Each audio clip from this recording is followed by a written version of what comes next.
On a rainy September afternoon in 1976, 16-year-old Jessica Miller vanished without a trace, leaving behind nothing but a school bag in a puddle and a family shattered by her disappearance. The police investigation went nowhere, powerful men buried secrets, and an innocent neighbor's life was destroyed by whispers and accusations. For 30 years, her case remained an unsolved mystery that Queens slowly forgot. Until today. A cassette tape has emerged from the shadows, carrying Jessica's terrified voice across the decades. If you're listening to this, I'm probably dead. What did this teenage girl discover that was worth killing for? What powerful men were involved in her disappearance? And who is the son she left behind, now a grown man unaware of his mother's desperate final days? This isn't just a story about a missing girl. It's a dark journey into a conspiracy where the men who were supposed to uphold justice became its greatest threat. If you're watching this from your phone, your home, or anywhere you feel safe, remember, some secrets never stay buried forever, and some ghosts refuse to be silenced. Follow this channel for the complete story. Leave a like if you're as haunted by Jessica's voice as we are, and comment where you're watching from as we uncover the truth that's been waiting 30 years to be heard. September 15th, 1976. A Wednesday. The kind of day that would later be described as perfectly ordinary in newspaper clippings and police reports. The kind that would haunt the Miller family for decades to come. The final bell at Roosevelt High School in Queens cut through the afternoon air at precisely 3:15 p.m.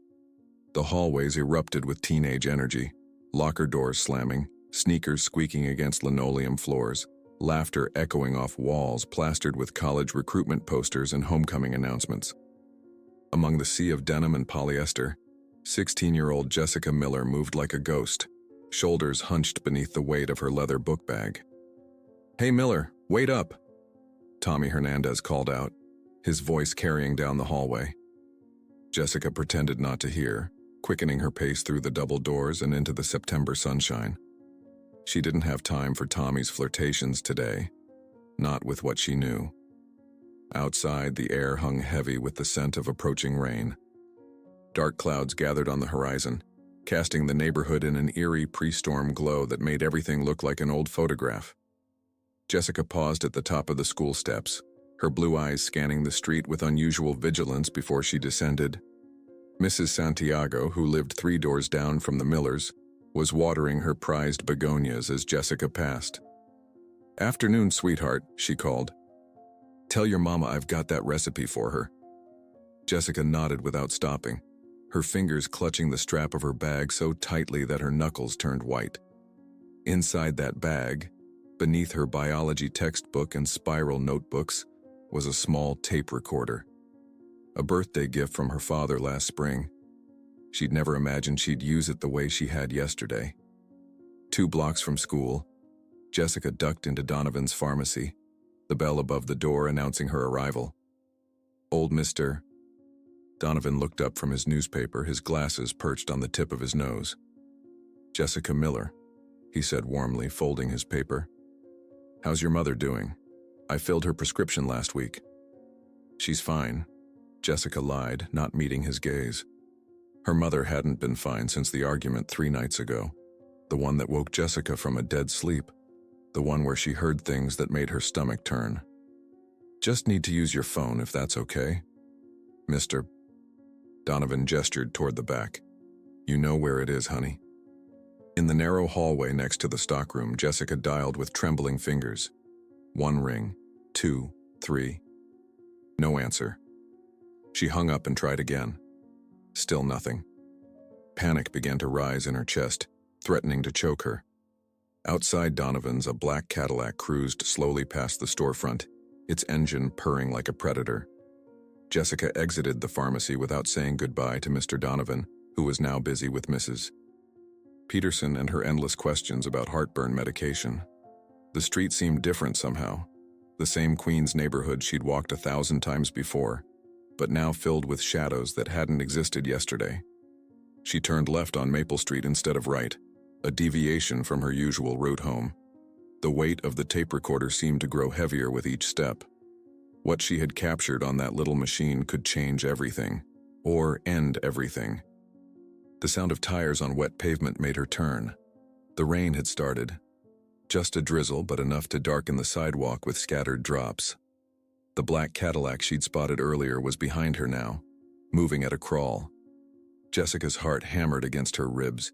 She cut through Old Man Winter's yard, a shortcut the neighborhood kids had used for years, despite the man's grumbling threats. Her breath came in sharp, painful bursts as she emerged on Sycamore Lane. At the corner of Sycamore and 47th, a phone booth stood like a sentinel. Jessica rushed toward it, fumbling in her pocket for a dime. The phone book hung from its metal chain, pages dog-eared and torn. With shaking hands, she dialed again. Not home this time, but another number, one she'd memorized just in case. "Please answer," she whispered, watching the Cadillac round the corner.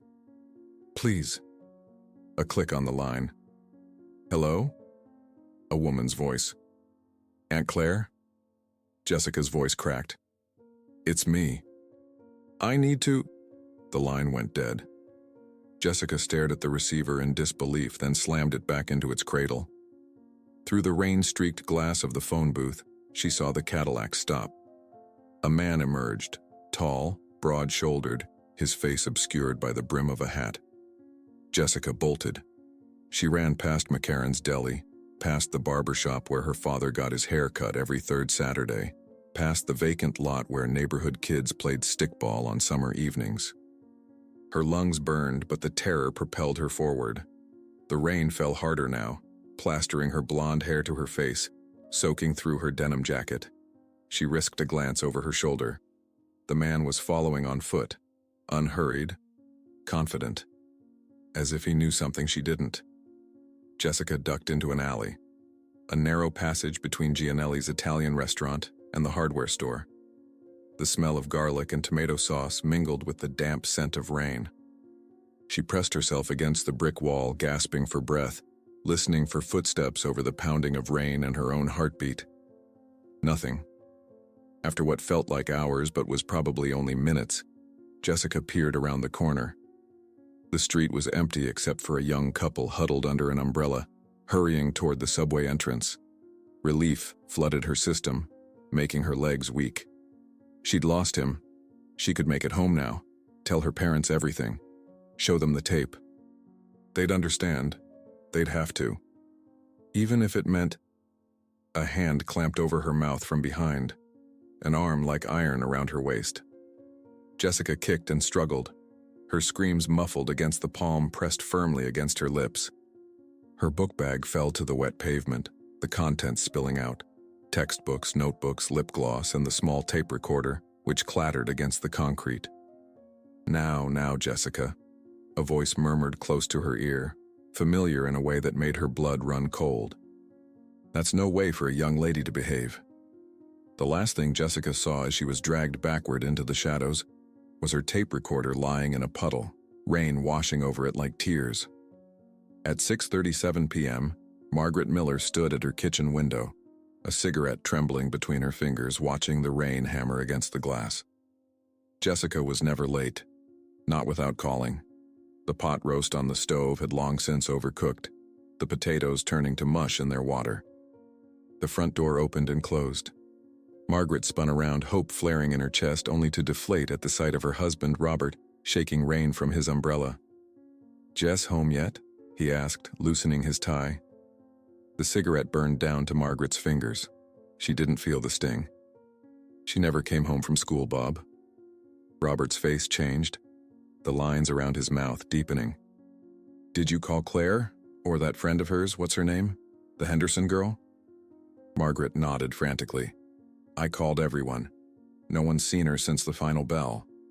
Her voice broke on the last word. Robert crossed the kitchen in 3 long strides, reaching for the phone mounted on the wall. "I'm calling the police."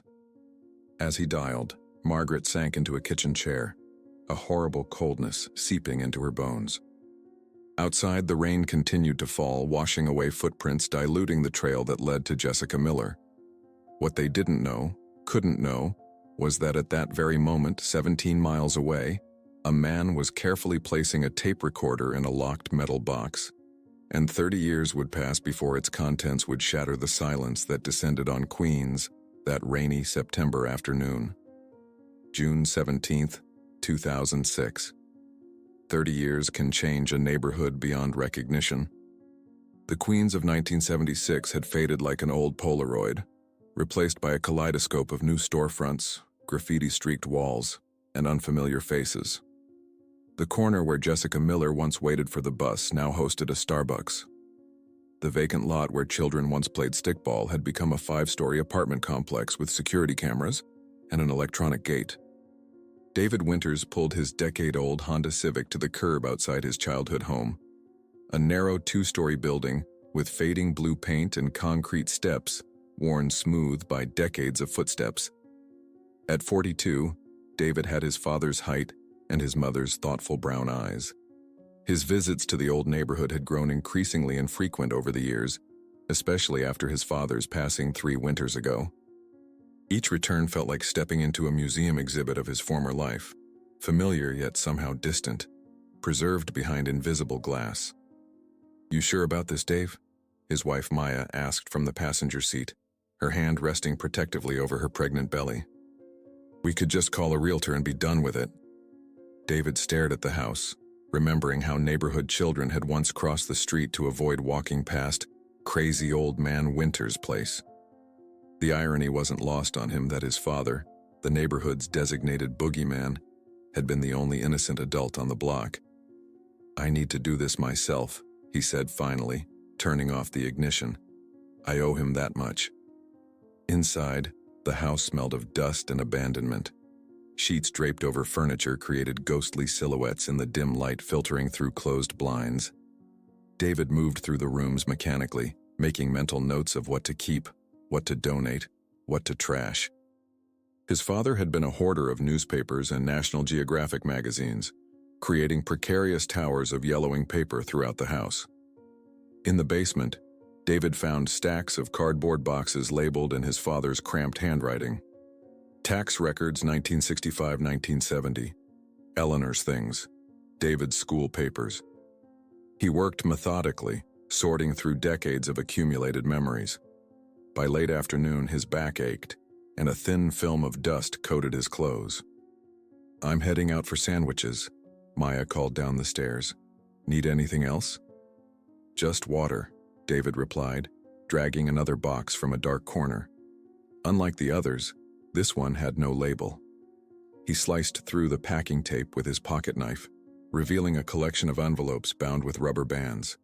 The top envelope bore yesterday's postmark. David frowned. His father had been dead for 3 years. Who would send mail here knowing the house stood empty?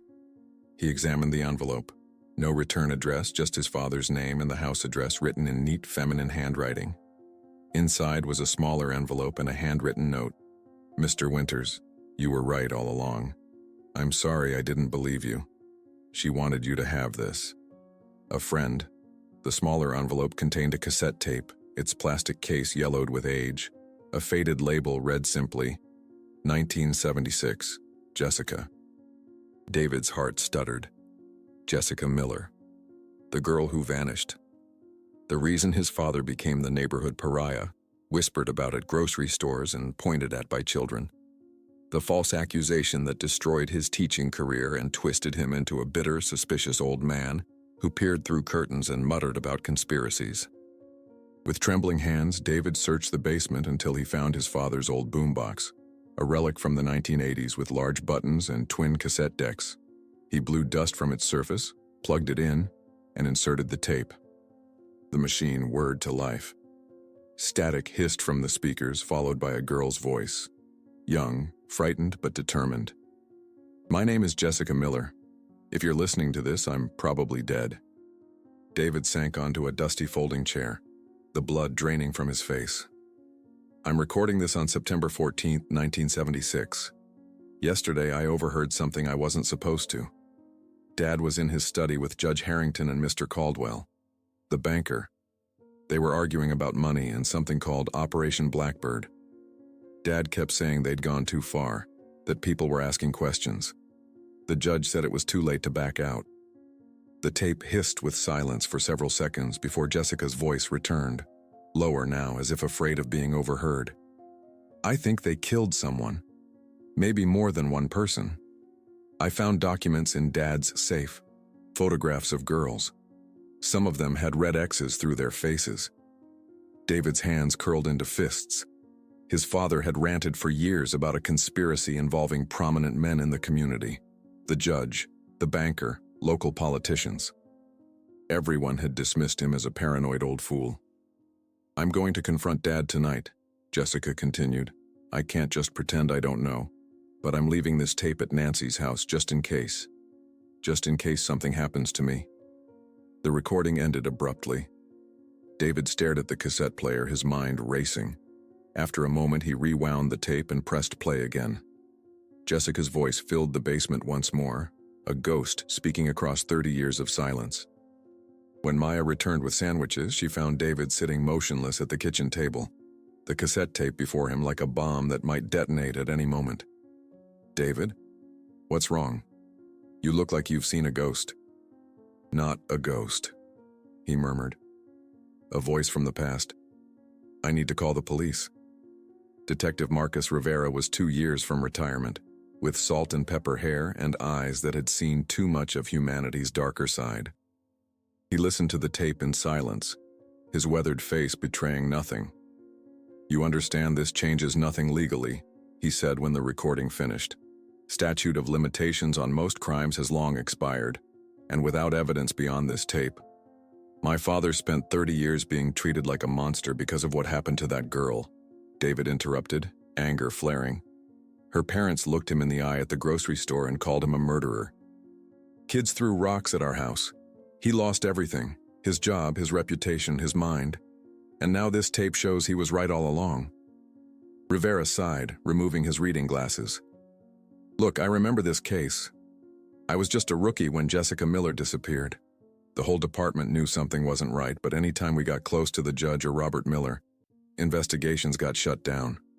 Chief Blackwood would reassign detectives. Evidence would go missing. He leaned forward. What I'm saying is there were powerful people involved. People who are still powerful today. I don't care, David said, the words burning in his throat. My father died believing no one would ever know the truth. I can't let that stand. Outside, twilight descended on Queens, streetlights flickering to life one by one. Somewhere in the city, men who had once been young and powerful were now old and still powerful. Men who thought their secrets were safely buried in the past. They didn't know that Jessica Miller's voice had emerged from the darkness after 30 years of silence, a ghost with unfinished business. Rivera pocketed the tape. I'll make some calls. But David... He paused at the door. Watch your back. Some ghosts don't like being disturbed. As the detective's car pulled away, David stood on the porch of his childhood home, remembering the jeers of neighborhood children, the whispers of adults, the slow deterioration of his father's spirit. The past was reaching into the present with cold, insistent fingers. And somewhere in the city, an old man's phone rang, the first tremor of an earthquake about to shake the foundations of power in Queens.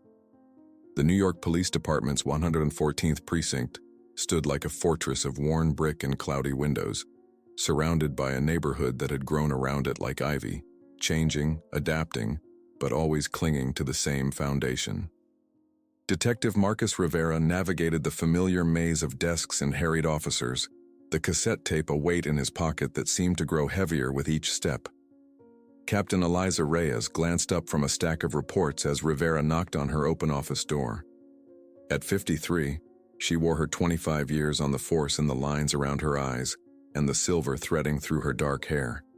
She'd started as a beat cop in this very precinct when female officers were still a rarity.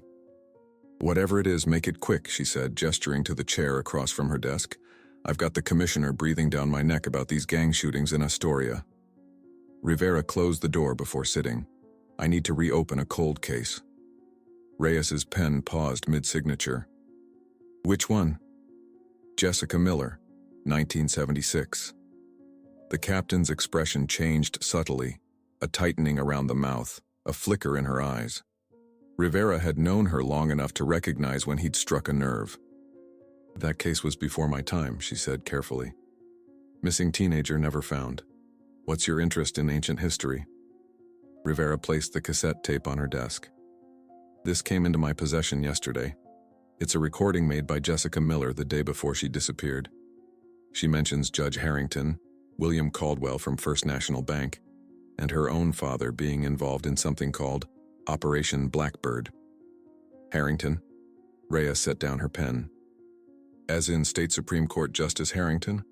The man who's been mentioned as the next gubernatorial candidate? The same. Reyes picked up the tape, turning it over in her hands. Where did you get this? David Winters, son of Thomas Winters, the neighbor who was informally accused back in '76. Thomas spent years claiming there was a conspiracy involving prominent men in Queens, but no one believed him. He died 3 years ago. And now his son magically produces a tape that vindicates Daddy?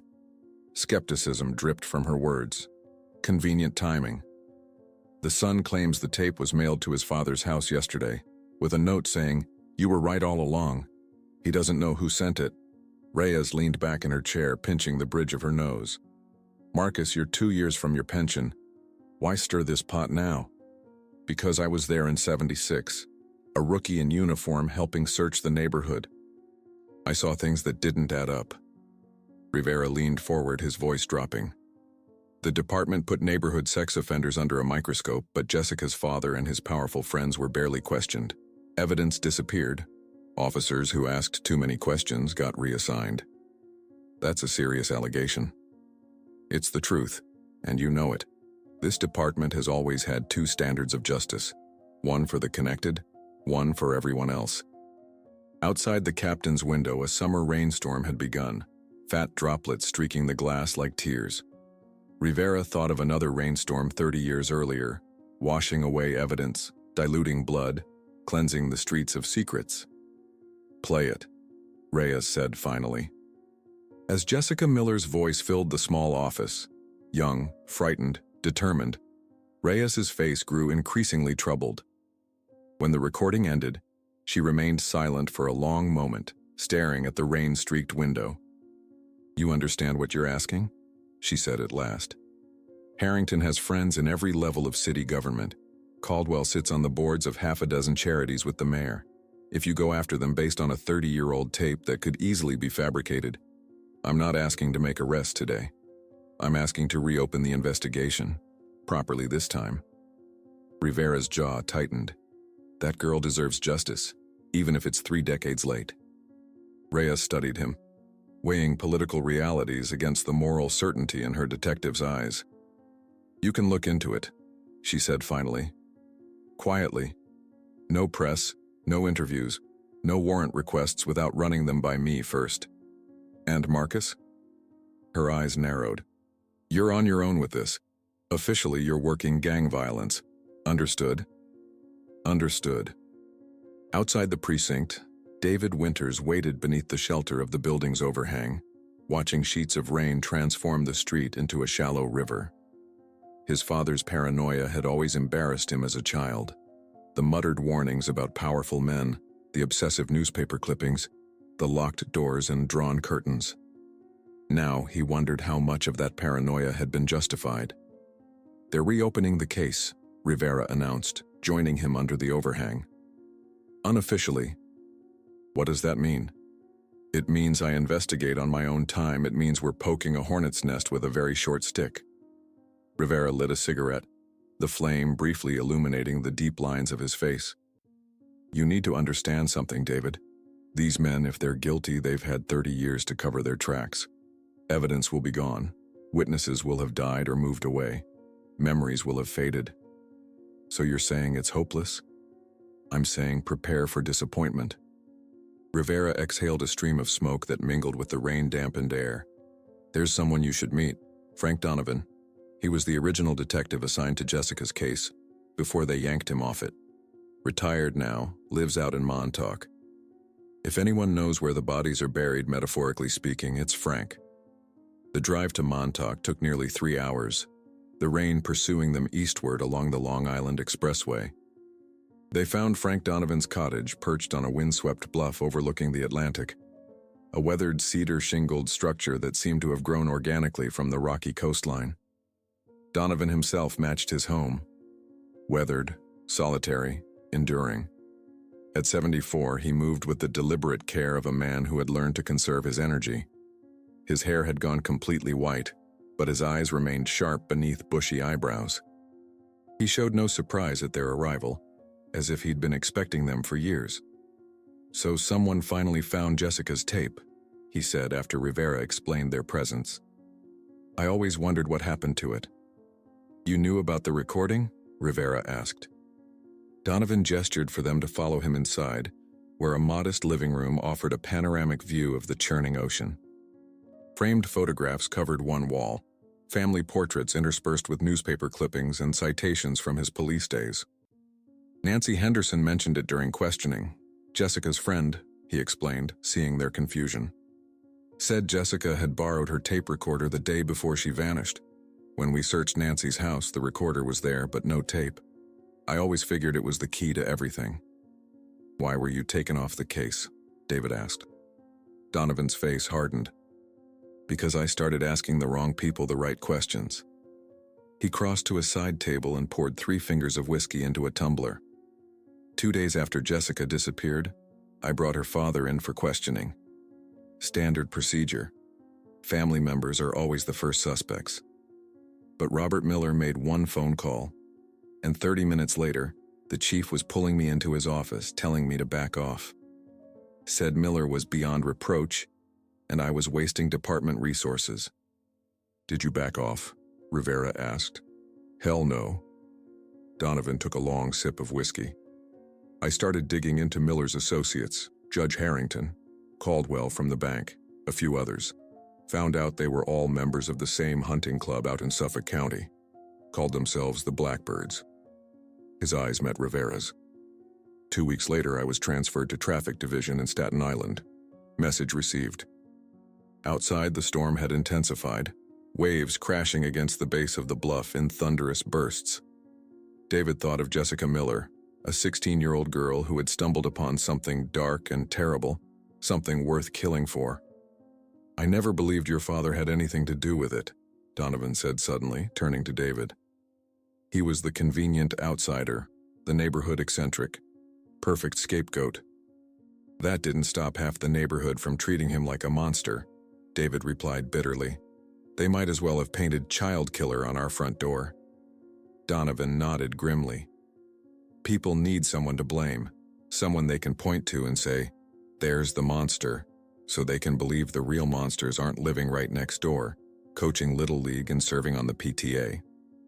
As the 3 men stood in the cottage above the raging Atlantic, the storm outside seemed to mirror the tempest of long-buried secrets beginning to surface. 30 years of silence were about to be shattered by a dead girl's voice. A voice that had waited patiently in the darkness for someone to finally listen. Margaret Miller's hands hadn't been steady in 30 years.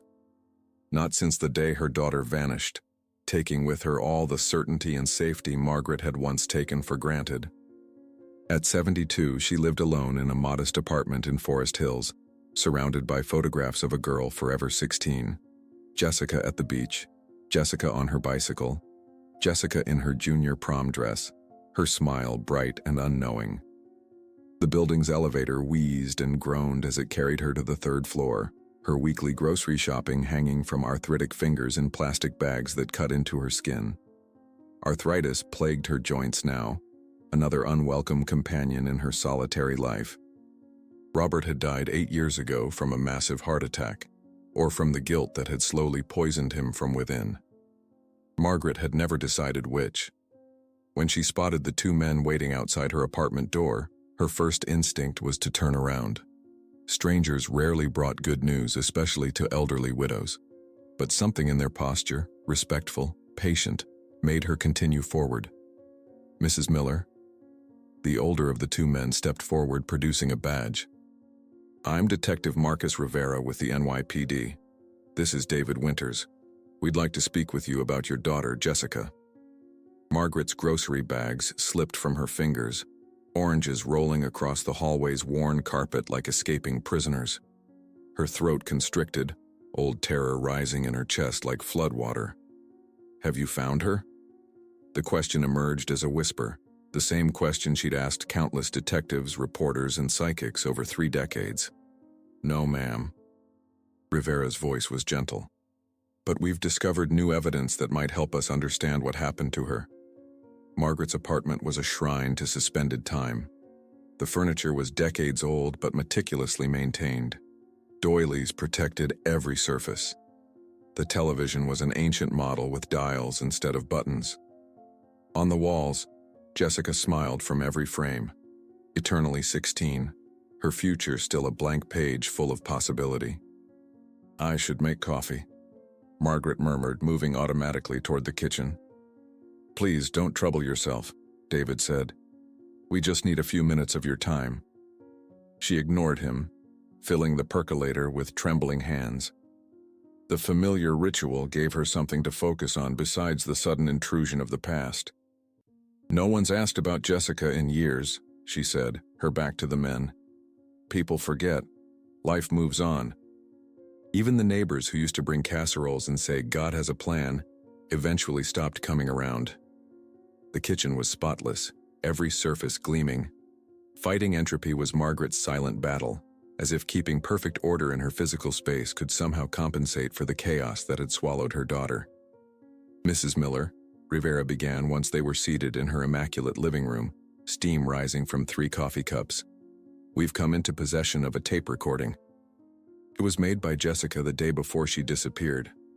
Margaret's cup clattered against its saucer, coffee splashing onto the pristine tablecloth.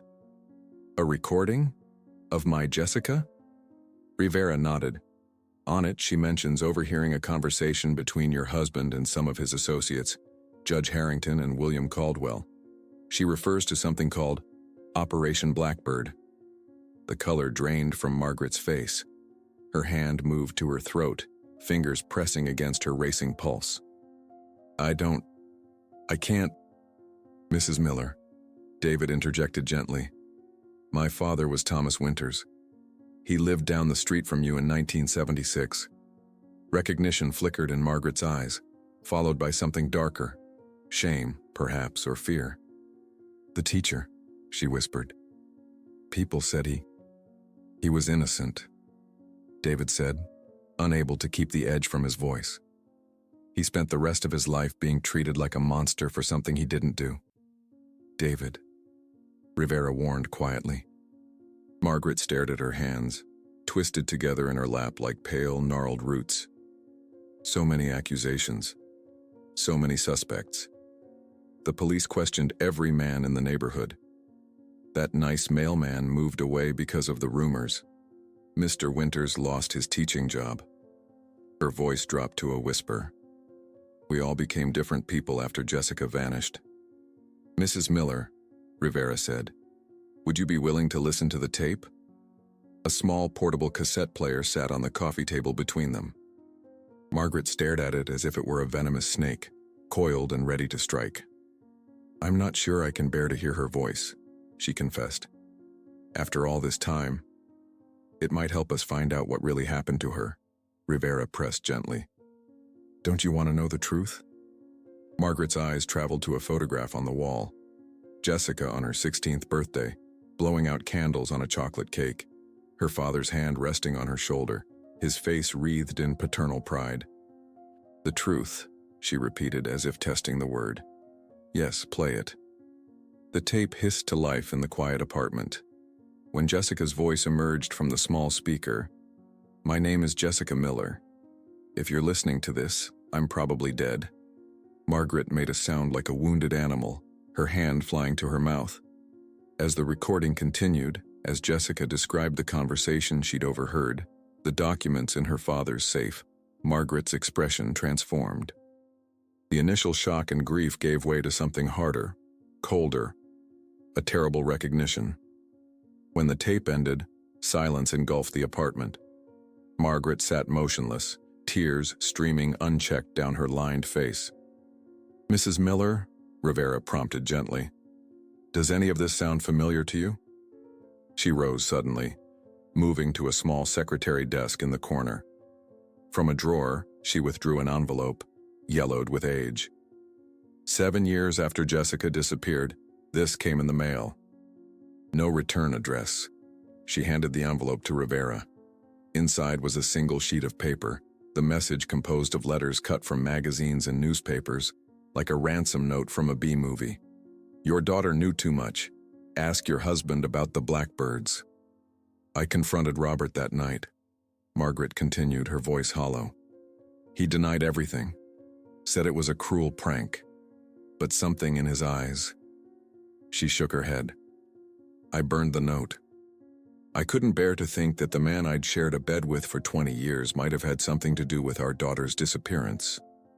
Did you ever hear him mention Operation Blackbird? Rivera asked. Margaret sank back into her chair, suddenly looking every one of her 72 years. Not directly. But in the months before Jessica vanished, Robert would receive phone calls that would make him lock himself in his study. I overheard him once, arguing with someone. He said, "The blackbirds are flying too close to the sun." Her hands twisted in her lap. I thought it was just some business jargon. And Judge Harrington? William Caldwell? David pressed. Were they frequent visitors to your home? The judge was always around. He and Robert went to law school together. Caldwell less so, but yes, he came for dinner sometimes. There were others too. Men in expensive suits who looked at me like I was furniture. Margaret's eyes hardened. After Jessica disappeared, they all attended the candlelight vigils, donated to search funds, offered rewards for information. Looking back now, I wonder if they were just monitoring the investigation, making sure it went nowhere. Outside, afternoon had faded into evening. Streetlights flickered to life, casting long shadows across Margaret Miller's shrine to suspended time. In one photograph, Jessica stood frozen in mid-laugh, unaware that in less than a week she would vanish from the world, leaving behind only questions and grief. I need some air, Margaret said suddenly, rising from her chair. She moved to the window, pushing it open. The sounds of the city wafted up, car horns, distant sirens, the eternal urban symphony. All these years I've been waiting for someone to tell me what happened to my little girl. Now I'm afraid of what I might learn. She turned back to face them, her spine straight despite the burden of decades of uncertainty. What happens now? We investigate, Rivera said simply. We follow the evidence wherever it leads. Even if it leads to my husband? To his powerful friends? Her voice didn't waver. Rivera nodded. Even then. As they prepared to leave, Margaret clutched David's arm. Your father, she said softly. I'm sorry for what he endured, for what we all believed. David looked into the eyes of a woman who had lost everything, her daughter, her husband, her faith in the world. He saw nothing but sincerity in her tear-streaked face. It wasn't your fault, he said gently. We were all pawns in a larger game. Outside Margaret's building, the city had transformed into a maze of shadows and artificial light. Rivera lit a cigarette, the flame briefly illuminating his troubled expression. She knew, he said quietly. Deep down, she always knew her husband was involved. David glanced back at the apartment building, where a lone figure stood silhouetted in a third-floor window. What kind of man participates in the disappearance of his own daughter? The kind who values power more than family, Rivera replied grimly. The kind who thinks the rules don't apply to him. He exhaled a cloud of smoke that hung in the still summer air. And the worst part? 30 years later, men like that are still out there, still believing they're untouchable. As they walked to the car, David felt the weight of Jessica's tape in his pocket. A dead girl's testimony, waiting 30 years to be heard. A voice from beyond silence demanding justice. I had a baby boy. The words on the tape were so faint that Rivera had to rewind and increase the volume 3 times before he was certain of what he'd heard. The recording continued beyond what they'd played for Margaret Miller, a hidden coda that Jessica had whispered as an afterthought, her voice dropping to barely audible levels. If something happens to me, he's due in February. No one knows except Nancy, not even Mom. Dad would kill me if he knew. Please, whoever finds this tape, my baby shouldn't have to pay for my mistakes. Rivera sat alone in his cramped office at the precinct, the midnight fluorescence casting harsh shadows across his face. Outside his window, Queens slept beneath a blanket of city light, unaware that the ghost of Jessica Miller had just revealed her most closely guarded secret: a pregnant 16-year-old girl, a powerful father with political connections, a disappearance that was never solved. The implications turned his stomach. If Jessica was 4 months pregnant when she disappeared in September 1976, then she would have given birth, if she lived long enough, in February 1977. A child who would now be 29 years old. A child who might still be out there, unaware of his mother's fate or his own origin. Rivera reached for his phone, then checked his watch and thought better of it. David Winters would still be asleep, and this news could wait until morning. Instead, he pulled up the digitized police files from Jessica's case on his computer. The original reports were sparse, reflecting the haphazard investigation that Frank Donovan had described. No mention of pregnancy, no medical records requested or reviewed. The detective rubbed his burning eyes, fatigue settling into his bones like cement. 30 years of police work had taught him that cases like this, cold cases with powerful suspects, were rarely resolved neatly. More often, they ended in compromised justice or no justice at all. The evidence degraded, witnesses died, memories faded, and the guilty parties used their influence to obstruct at every turn. But something about this case, about Jessica's voice on that tape, about the haunted look in Margaret Miller's eyes, about the life sentence of suspicion served by Thomas Winters, drove Rivera forward despite the odds. He'd seen too many wealthy men escape consequences throughout his career. He couldn't let it happen again, even if this was his last case before retirement. By morning, exhaustion had etched deep lines in Rivera's face, but a new energy animated his movements. David found him hunched over a stack of faded hospital records in a dusty records room beneath City Hall. "You look like hell," David observed, setting a cup of coffee beside the detective. "Listen to this." Rivera hit play on the tape recorder, letting David hear Jessica's whispered confession. David's expression shifted from confusion to shock. She was pregnant? Could that be why she was killed? To cover up the pregnancy? Maybe, but it gets more interesting. Rivera pushed a file across the table. February 1977, 5 babies were born in Queens hospitals to mothers listed as Jane Doe, or with obviously fake names. 3 girls, 2 boys. One of the boys was immediately put up for adoption through Catholic Charities. You think that could be Jessica's son? It's a lead. But here's where it gets complicated. Rivera pulled out another document. The adoption was handled by Judge Martin Harrington. The same Harrington from Jessica's tape? The very same. The boy was adopted by a couple named Lawrence, Edward and Patricia Lawrence. David's coffee cup froze halfway to his lips. Lawrence, as in Lawrence Pharmaceuticals? Rivera nodded grimly. One of the wealthiest families in New York at the time. Edward Lawrence was on the board of First National Bank alongside William Caldwell. Jesus. David set down his cup, coffee sloshing over the rim. They kept the baby in their circle. Why would they do that? Control. Rivera's voice was hard. If Jessica's baby was fathered by one of them, Harrington, Caldwell, someone else in their club, they'd want to keep him close, monitor him, make sure he never learned the truth. Outside the records room, the city was waking up. The distant honking of taxis, the rhythmic rumble of subway trains, the perpetual hum of 8 million lives in motion. But in the dusty basement, time seemed suspended as the 2 men contemplated the implications of their discovery. "We need to find him," David said finally. "Jessica's son. He has a right to know the truth.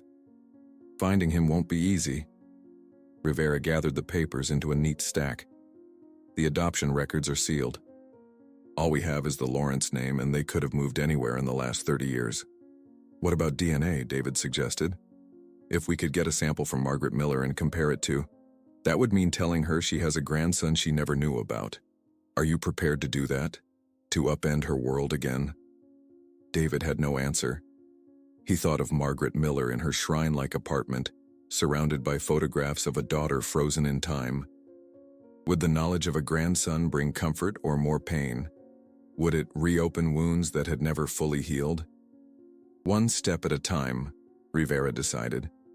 First, we locate the Lawrence family and this adopted son. Then, we decide how to proceed. He checked his watch. I have a contact at the DMV who might be willing to bend some rules. Meet me back at the precinct in 3 hours. By mid-afternoon, they had a name. Michael Lawrence, age 29, current address in Brooklyn Heights.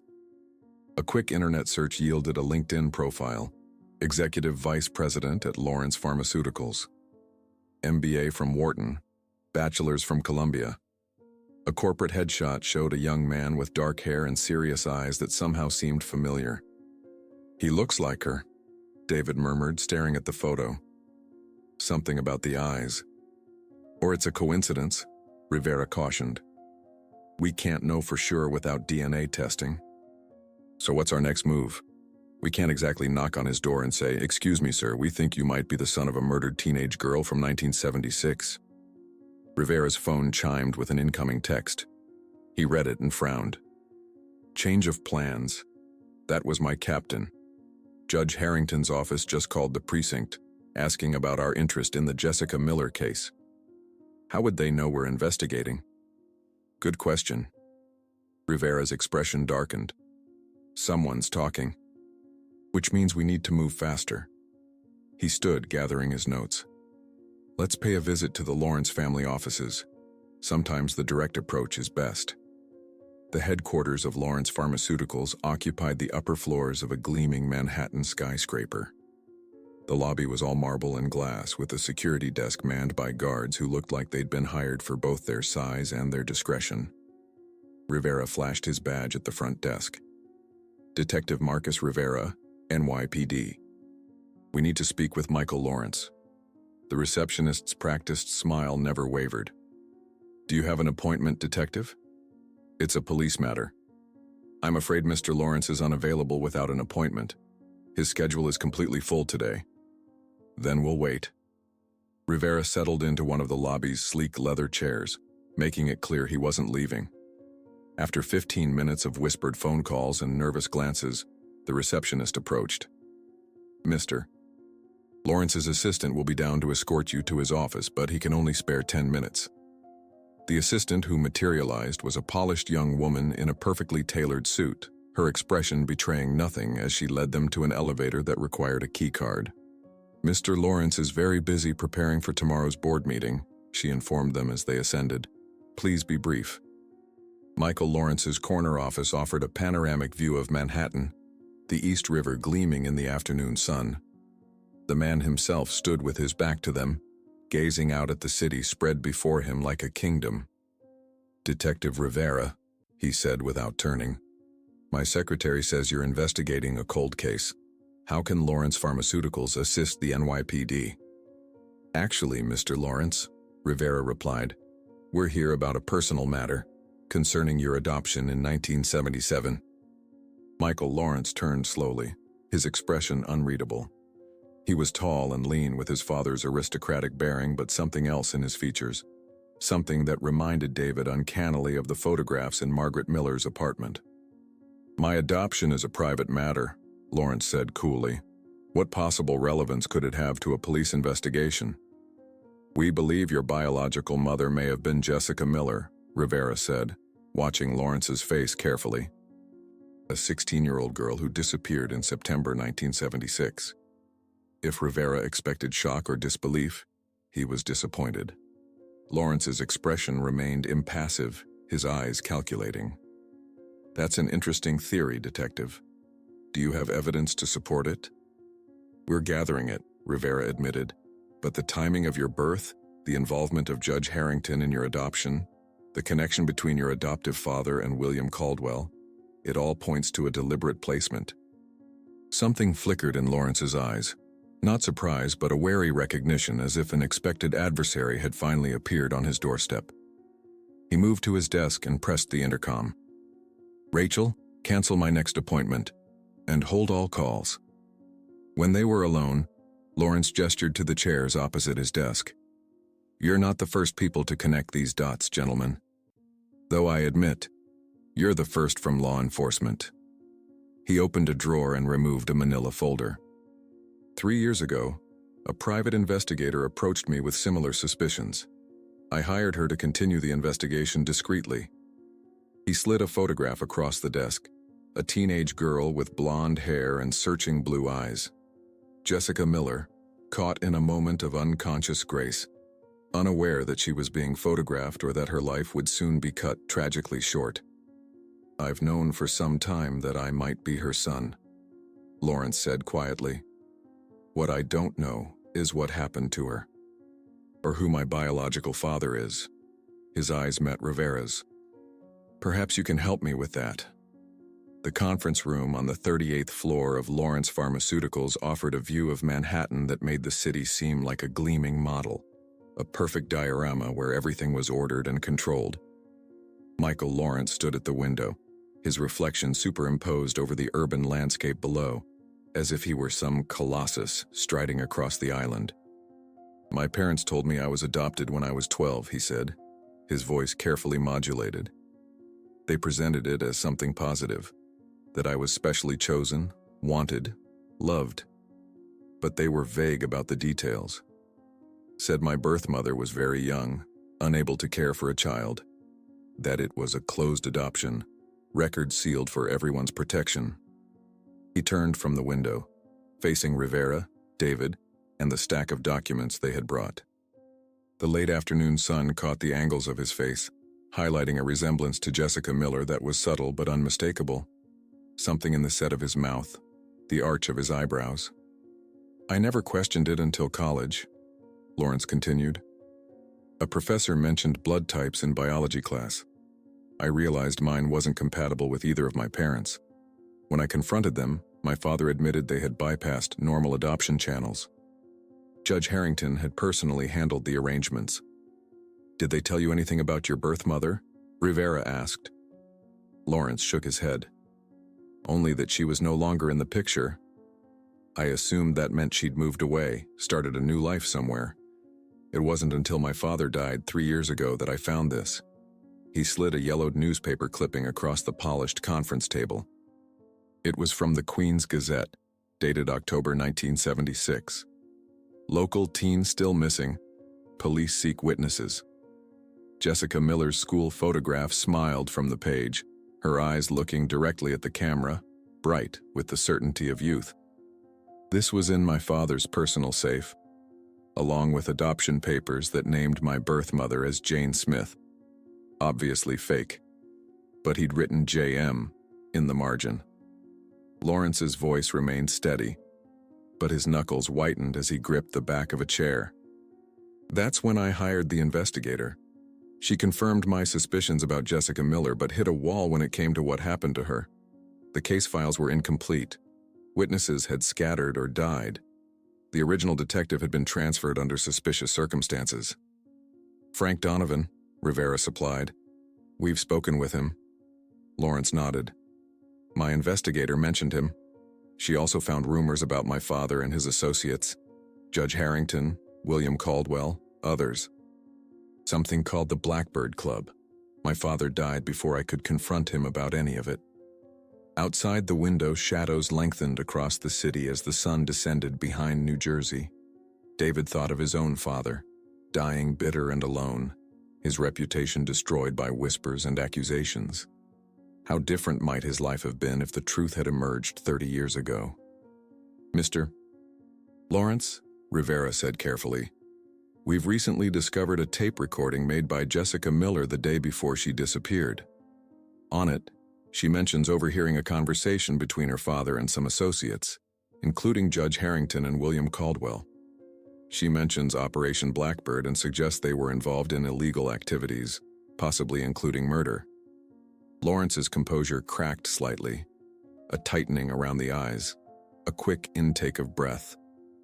You have her voice on tape? Rivera nodded. She also mentions her pregnancy, says her father would kill her if he knew. May I hear it? The question was almost a demand. Rivera hesitated, then placed his tape recorder on the table and pressed play. Jessica's voice filled the room. Young, frightened, but determined. Lawrence closed his eyes, listening to the mother he had never known speak across the chasm of 30 years. When the recording ended, he remained silent for a long moment, his face turned away from them. She knew they were dangerous, he said finally, his voice thick with emotion he was clearly fighting to control. Yet she was still going to confront them. She had courage. "Mr. Lawrence," David interjected, "your adoptive father's connection to the men Jessica named can't be coincidence. They placed you with the Lawrence family deliberately. The question is why?" Lawrence turned back to face them, his expression hardening into something that reminded David of the corporate shark he was reported to be in financial news articles. "Control," he said simply. "If I were the biological son of someone powerful, Harrington, Caldwell, even Robert Miller himself, they'd want to keep me close, make sure I was raised properly, ensure I never learned certain truths. My adoptive father was wealthy, but deeply indebted to these men. The perfect guardian for their secret." "That's our theory as well," Rivera agreed. "But we need proof. DNA evidence could establish your relationship to Jessica Miller, but identifying your biological father would be more difficult after all this time." Lawrence moved to the conference table and pressed an intercom button. "Rachel, bring in the McAllister file, please." To Rivera and David, he added, "My investigator was more thorough than you might imagine." The assistant entered moments later with a thick binder, which Lawrence opened to reveal dozens of documents, photographs, and handwritten notes. She tracked down every member of what they called the Blackbird Hunting Club. There were 12 core members in 1976, all wealthy, all powerful in their respective fields. Judge Harrington, William Caldwell, Robert Miller, Police Commissioner Blackwood, several others. He spread photographs across the table, men in hunting gear posing with rifles beside dead deer and pheasants, men in tuxedos at charity galas, champagne flutes in hand, men in business suits shaking hands outside government buildings. "They hunted more than animals," Lawrence said, his voice cold. "My investigator found a pattern of young women who went missing between 1972 and 1978, all within a 50-mile radius of their hunting lodge in Suffolk County. Some were runaways, some were troubled teens, some were simply in the wrong place at the wrong time. All were written off as missing persons, investigations quickly abandoned." "How many?" Rivera asked, his throat tight. "7, including Jessica, all between 15 and 18 years old, all female, all cases gone cold." Lawrence tapped one photograph, a rustic lodge surrounded by dense forest. This property was owned by a shell corporation that traced back to William Caldwell's bank. It was destroyed in a fire in 1979, officially an accident, conveniently destroying any evidence that might have been left behind. David stared at the photographs, trying to reconcile these smiling, respectable-looking men with the monsters Lawrence described. "You think they were all involved? All complicit?" "I think powerful men protect each other," Lawrence replied grimly. "Whether they all participated or simply covered for those who did, they're all guilty." Rivera studied the documentation, his detective's mind cataloging potential evidence, witnesses, leads. "Most of this is circumstantial, not enough for arrests, especially after 30 years. We'd need something more concrete, physical evidence, a confession." 4 of the 12 are still alive," Lawrence said, pointing to specific photographs. "Judge Harrington, now semi-retired but still influential in state politics. William Caldwell, Chairman Emeritus of First Metropolitan Bank. James Wilson, former district attorney, now a senior partner at Wilson & Klein. And George Patterson, who owned half the real estate in Queens back then." His finger tapped each face in turn, the gesture somehow reminiscent of a prosecutor pointing out defendants to a jury. "These men have spent 30 years believing they got away with it," Lawrence continued, cold fury evident beneath his controlled exterior.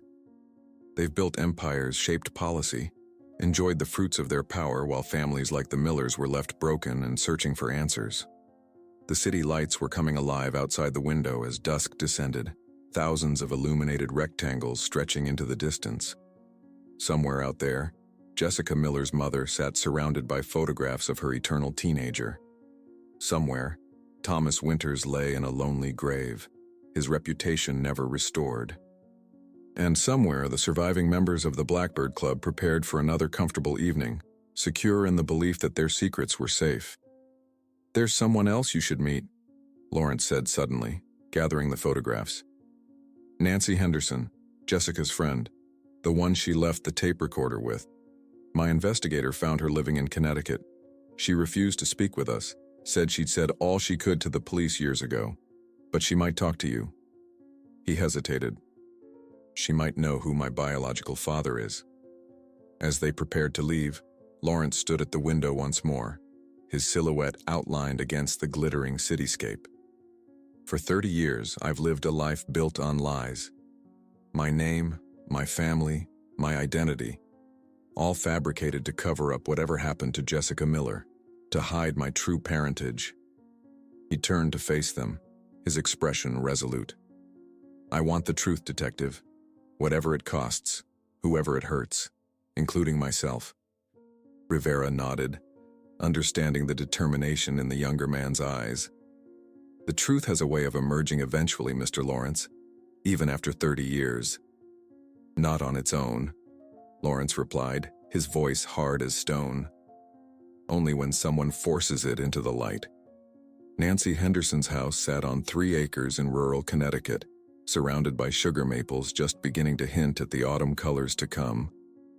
A gravel driveway curved through the property, leading to a white colonial-style home with black shutters and a wraparound porch. It looked like something from a real estate brochure advertising peaceful country living, far removed from the Queens neighborhood where Nancy had once passed notes to Jessica Miller in high school hallways. "This is the 3rd time we've driven past," David observed from the passenger seat of Rivera's sedan. "Are we casing the place or working up the nerve to knock?" Rivera's hands tightened on the steering wheel. "Just being cautious. If Nancy Henderson has been hiding from the Blackbird Club for 30 years, she might spook easily." They had called ahead, identifying themselves vaguely as investigators looking into Jessica Miller's disappearance. The woman who answered had been hesitant, suspicious, but ultimately agreed to meet them. Now, as Rivera turned into the driveway, he spotted a figure watching from behind a curtained window, there and gone in an instant, like a ghost retreating from the light. The front door opened before they reached the porch steps. Nancy Henderson was 56 but looked older, her face mapped with lines that spoke of a life lived in vigilance. Her hair, once dark according to high school photographs, had gone completely silver and was pulled back in a severe bun. She wore no makeup, no jewelry except a simple gold wedding band. Her eyes, sharp, assessing, wary, moved from Rivera to David and back again. "Detective Rivera?" Her voice was deeper than expected, with a slight rasp. "You said on the phone you're investigating Jessica's disappearance." "Yes, ma'am. This is David Winters. His father lived in your old neighborhood." Something flickered across Nancy's face. Recognition, perhaps, or unease. Thomas Winters, the teacher everyone blamed. Her gaze lingered on David. "You look like him." Inside, the house was meticulously organized but not particularly warm or personal. No family photographs adorned the walls. No mementos or souvenirs suggested a life of travel or adventure. It was the home of someone who had deliberately constructed an existence without history, or someone perpetually ready to leave everything behind at a moment's notice. "My husband is at his sister's in Vermont," Nancy said, pouring coffee into plain white mugs. "We don't get many visitors here." "Mrs. Henderson," Rivera began, accepting a mug, "we've recently discovered a tape recording made by Jessica Miller the day before she disappeared. She mentioned leaving her tape recorder with you." The coffee pot slipped from Nancy's hand, clattering against the countertop, but miraculously not breaking. Coffee splashed across the pristine surface. "You found it?" she whispered, color draining from her face. "After all this time?" "Not exactly," David clarified. "Someone mailed it to my father's house recently, an anonymous sender." Nancy grabbed a dishcloth, wiping at the spilled coffee with mechanical movements. I gave the recorder back to the police, but the tape was already gone by then. Jessica had taken it with her that morning. You knew what was on it? Rivera pressed. Nancy's hands stilled. She told me she'd recorded something important, something dangerous. Said if anything happened to her, I should give the tape to the police, but only to Detective Donovan, no one else. Her voice dropped. She was so scared that day, but determined too. Said she was tired of pretending she didn't know what was happening right under her nose. Did she tell you she was pregnant? David asked quietly. Nancy's head snapped up, her eyes wide. How did you... She caught herself, shoulders sagging. Yes, she told me. She was terrified her father would find out. Do you know who the father was? Rivera asked. Nancy closed her eyes briefly, as if steeling herself for what she was about to say. Judge Harrington's son, Christopher. He was 22, home from law school for the summer. He and Jessica had been seeing each other secretly for months. The revelation hung in the air like smoke. Christopher Harrington, son of the judge Jessica had named on the tape. A law student taking advantage of a 16-year-old girl. Did Christopher know about the pregnancy? Rivera asked. Yes. Jessica told him in August. He promised they'd figure something out, said his father would help them. Nancy's laugh was brittle. Turns out his idea of helping was very different from what Jessica imagined. What happened? David leaned forward, coffee forgotten. Jessica overheard a conversation between her father, Judge Harrington, and some others. They were arguing about her, about the baby, about what to do. Nancy swallowed hard. She called me that night, hysterical. Said Harrington had suggested taking care of the problem, permanently. That her own father had seemed to agree it was the only way. Rivera's detective instincts sharpened. She recorded this conversation. Not the original one, but the next day she took her tape recorder to school. Said she was going to get Christopher to admit what his father had said, get it on tape as insurance. Nancy's hands trembled. That was the last time I saw her. And Christopher Harrington? David asked. What happened to him? Transferred to a law school in California immediately after Jessica disappeared. Never came back east as far as I know. Nancy's expression hardened. His father made sure he was far away when everything went down. Rivera took out his notebook. Do you know where Christopher Harrington is now? Dead. The word fell like a stone. Car accident in 1988. Very convenient timing, just as the statute of limitations on most felonies was approaching for Jessica's case. No witnesses, single car crash on a deserted road. Nancy's eyes met Rivera's. Do you believe in coincidences, detective? Not many, Rivera admitted. Not in murder cases. Nancy moved to a roll-top desk in the corner of the kitchen. From a hidden compartment, she withdrew a faded Polaroid photograph. Jessica took this at the beach that summer. She was so happy that day. The photograph showed Jessica Miller in a sundress, laughing at something off camera. Beside her stood a young man with dark hair and a confident smile, handsome in the entitled way of those born to privilege and power. Christopher Harrington? David asked. Nancy nodded. Jessica was so in love with him. Thought they'd get married someday once she was older. She didn't understand that boys like Christopher don't marry girls from Queens. We're just temporary entertainment for them. Did you tell the police about Christopher when Jessica disappeared? Rivera asked. I tried. I told Detective Donovan everything. Nancy's voice turned bitter. 2 days later, he was transferred. The new detective wasn't interested in Christopher Harrington. Said Jessica had probably run away with some boyfriend I didn't know about. When I insisted, he suggested I might be charged with interfering in a police investigation. She shook her head. After that, I kept my mouth shut, moved away for college, and never went back to Queens. And the baby? David asked gently. Did you know what happened to Jessica's child? Nancy's eyes filled with tears for the first time. No, I always wondered. Always hoped the baby at least survived, even if Jessica didn't. She looked up suddenly. Have you found something? After all these years? Rivera and David exchanged glances. "We believe the child was born in February 1977, Rivera said carefully. "A boy, adopted by the Lawrence family through an arrangement handled personally by Judge Harrington." "Michael Lawrence," David added. "He's been searching for answers about his birth mother.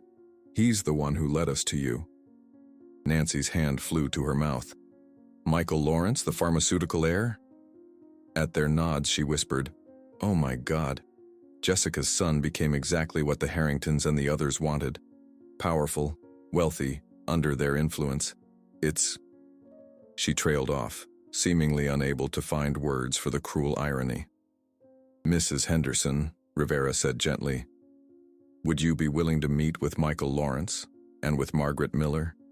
They both deserve to know the truth about Jessica. And you're one of the few people left who knew her well, who knew what really happened." Nancy stared out the window at the maples swaying in the afternoon breeze. For a moment, she seemed to be looking at something beyond the trees, beyond Connecticut, beyond the present, back to Queens in 1976, to a time when two teenage girls shared secrets and dreams and the belief that justice would eventually prevail. "All these years I've been waiting for someone to ask the right questions," she said finally.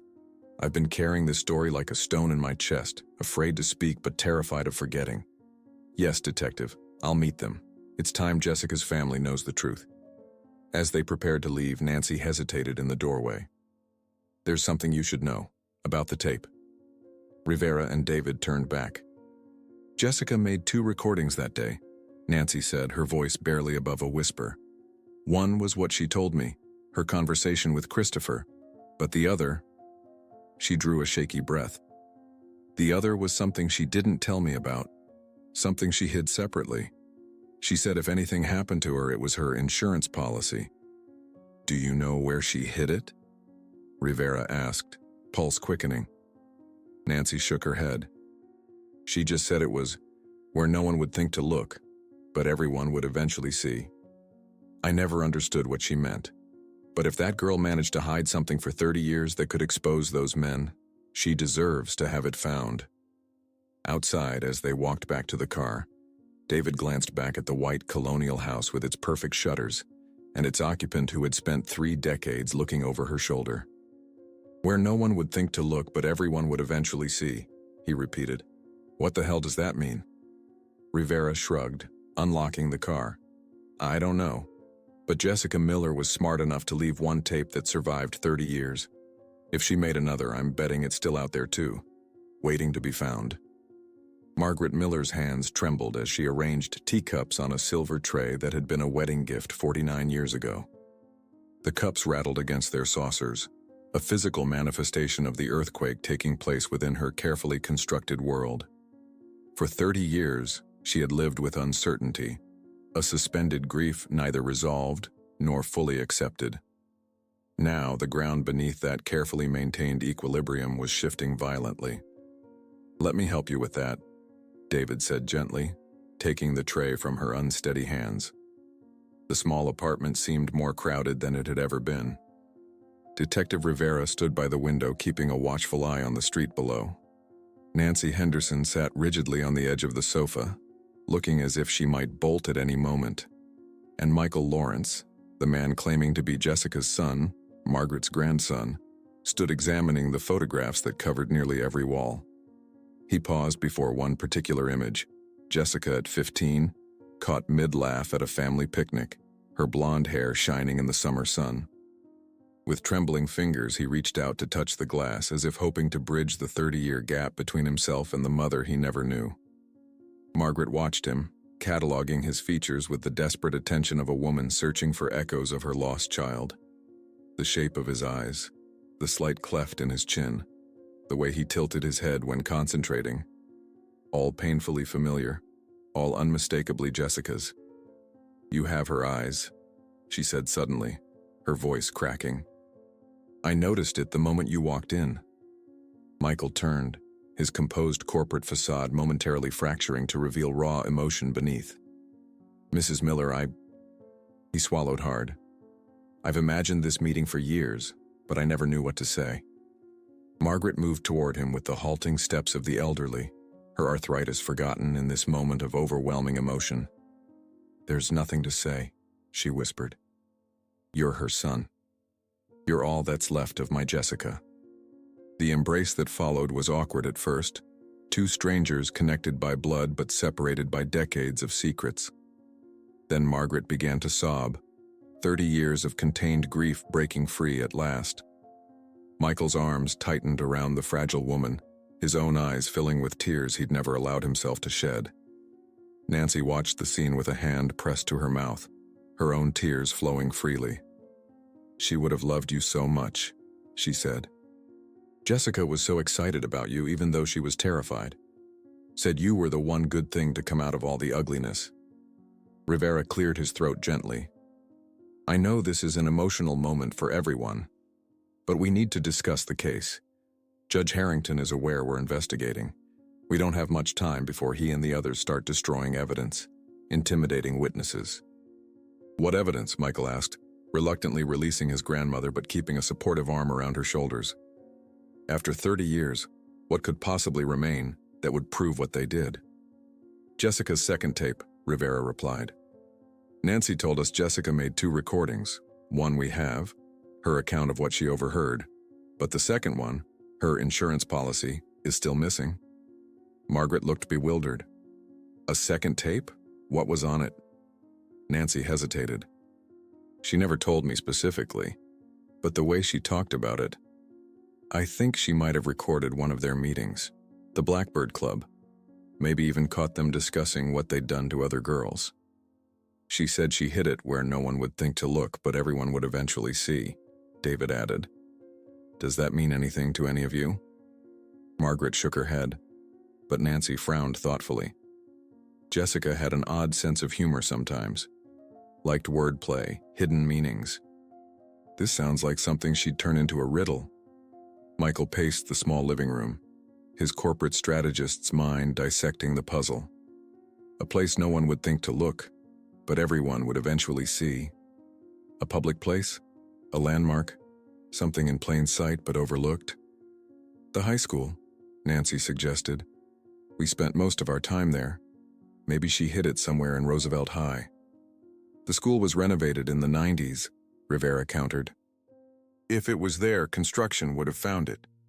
David studied the photographs on the walls, his gaze landing on one showing Jessica outside a building with Greek columns.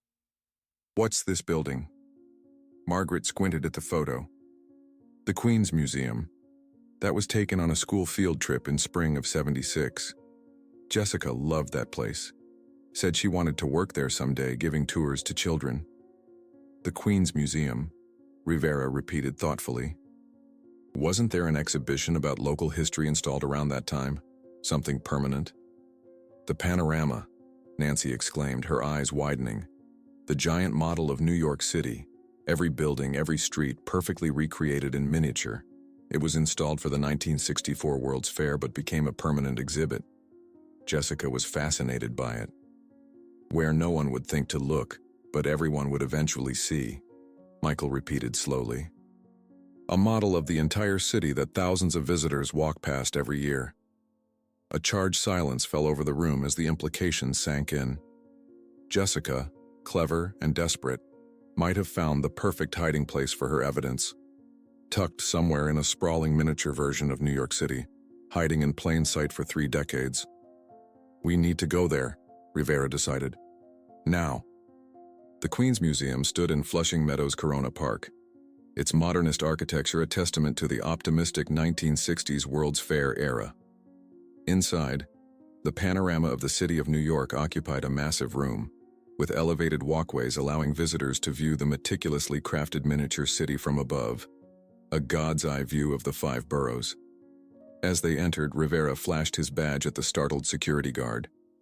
"NYPD. We need access to the panorama exhibit immediately." The museum was nearly empty on this weekday afternoon. A school group had just departed, leaving behind the lingering echoes of excited children's voices. The guard led them to the panorama room, flipping switches that illuminated the vast model city, a perfect replica of New York rendered at a scale of 1/1200, where 1 inch equaled 100 feet. "It's enormous," David breathed, taking in the 9,235 square foot model. How are we supposed to find something as small as a cassette tape in all this? Nancy moved to the railing, her eyes scanning the miniature landscape with the familiarity of someone who had visited many times before. Jessica would have hidden it somewhere meaningful, somewhere connected to the case.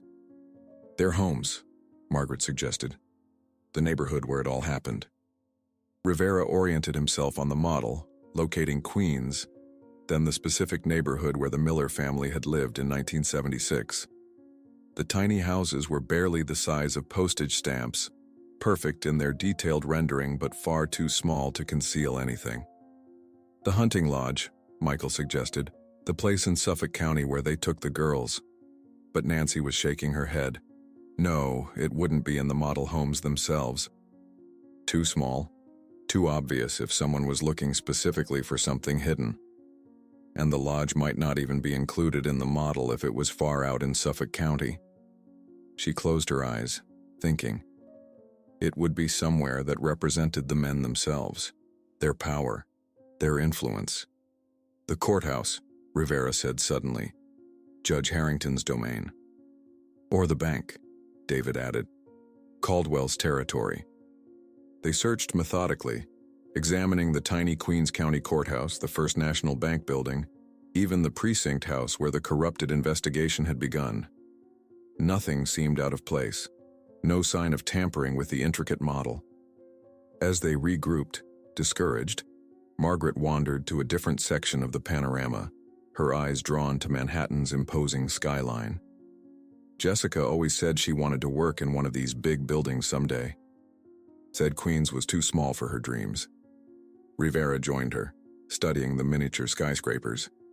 His eye caught on one particular building, a distinctive tower with a stepped design. First Metropolitan Tower, Caldwell's bank headquarters. Upon closer inspection, something seemed odd about the tiny model of the tower.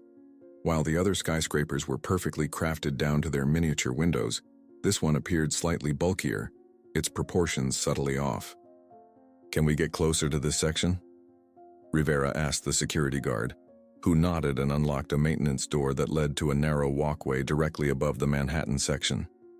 From this vantage point, Rivera could see that the model of First Metropolitan Tower had been modified. The base was slightly wider than it should be, creating a small gap between it and the surrounding model buildings.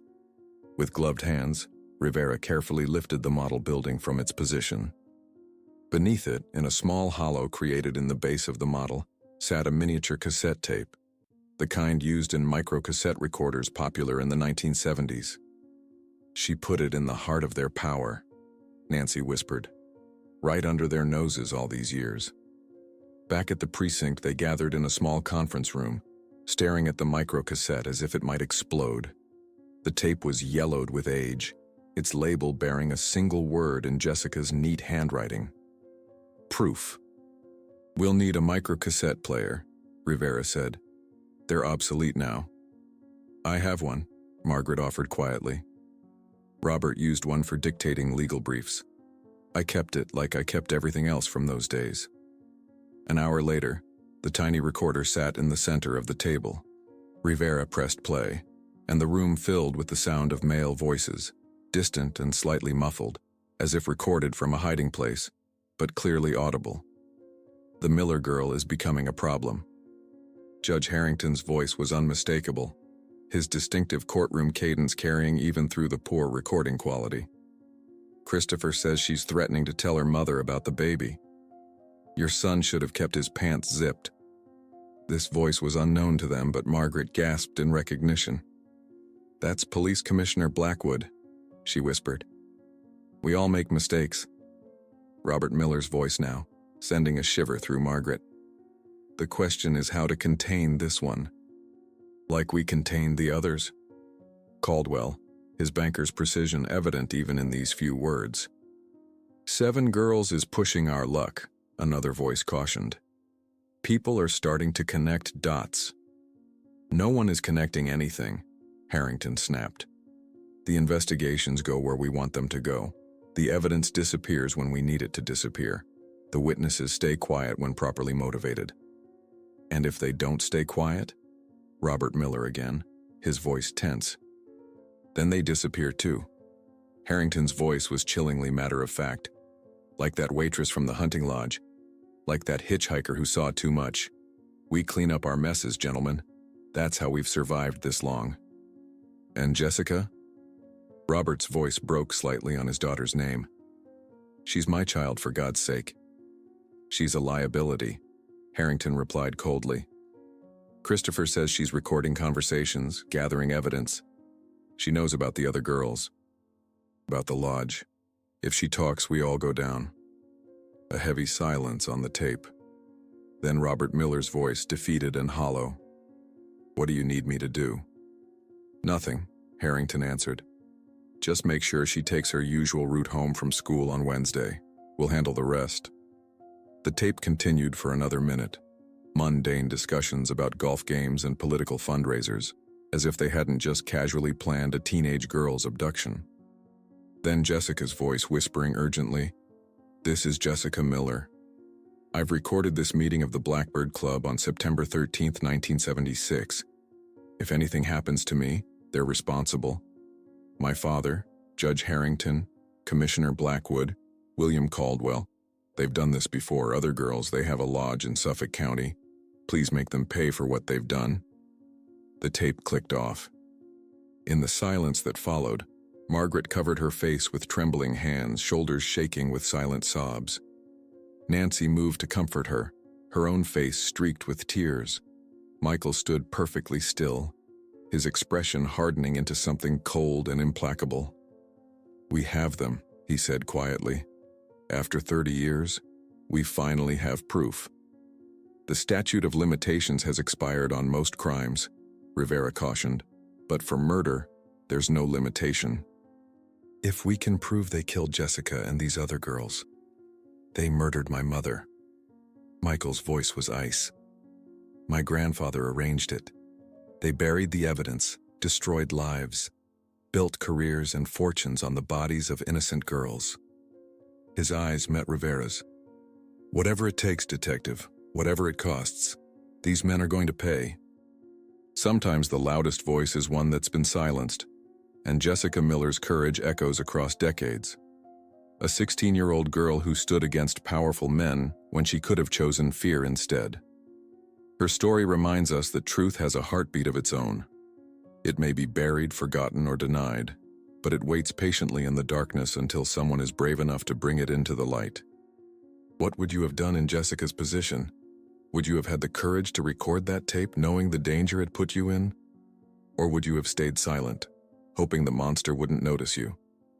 In a world where power often seems to triumph over justice, Michael Lawrence's discovery of his true identity shows us that even the most carefully constructed lies eventually crumble. The men who thought they were writing history found themselves footnotes in someone else's story instead, a story written by the very people they tried to erase.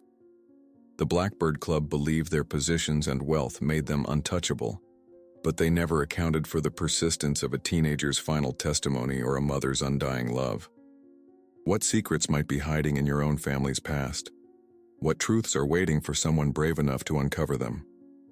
If this story moved you, if Jessica's courage inspired you, or if Michael's search for identity resonated with your own journey, please support our channel by subscribing and sharing this video with someone who appreciates stories that dive beneath the surface. Leave a comment about which character's journey touched you most, and hit that like button to help more people discover Jessica Miller's remarkable story. Remember, some voices refuse to be silenced, even after 30 years, and sometimes, the most important truths are the ones we have to fight the hardest to reveal.